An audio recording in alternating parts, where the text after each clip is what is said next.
When Hitler took power, the Jews made up 1% of the population.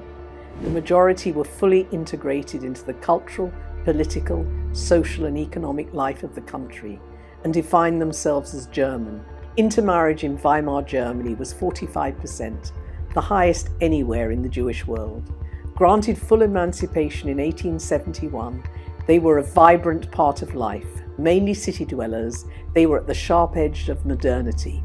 Individuals of Jewish birth gravitated into law, medicine, economics, philosophy, liberal and left-wing politics, publishing, literature and music, the new sciences, business, department stores. The film industry attracted them in droves. More German than the Germans, their Jewishness was lightly worn and for many disregarded. It was Nazi race theory that imposed on them their Jewishness.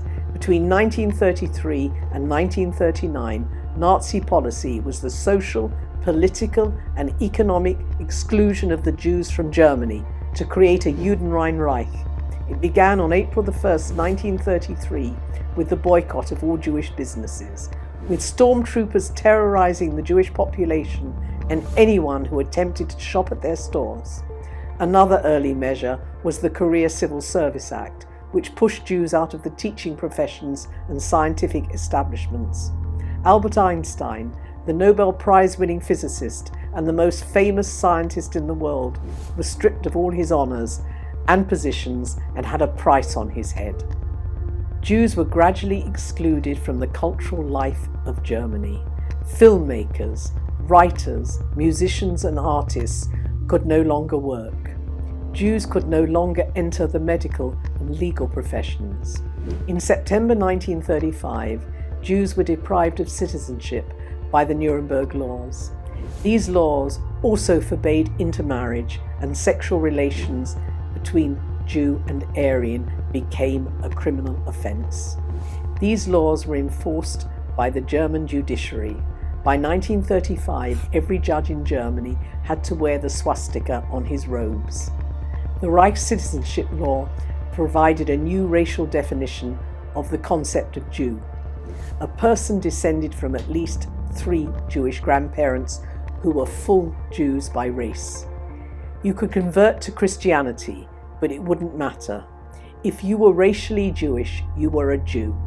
The Nuremberg Laws were seen by some Jews as a definitive solution with which they could learn to live. To leave a country whose language is part of you, your language and all that is familiar, is always a huge decision.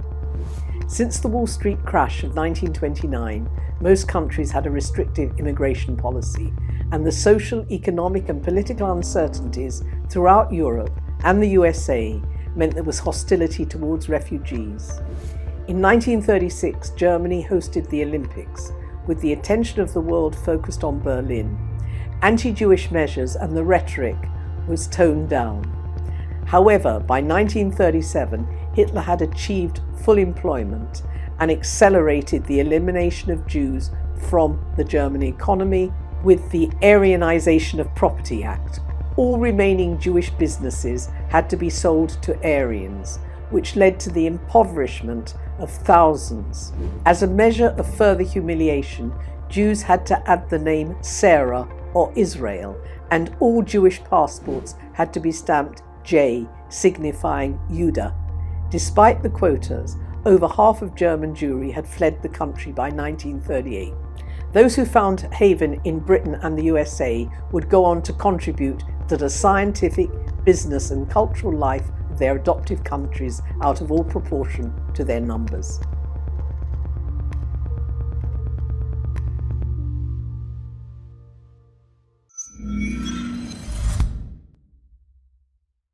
To stay up to date with JTV content, click subscribe here if you're on YouTube and hit the alarm bell. And if you're on Facebook, hit the like button and under following, click see first. If you enjoy watching JTV content and want to help us continue to grow, please consider making a donation to us by clicking here.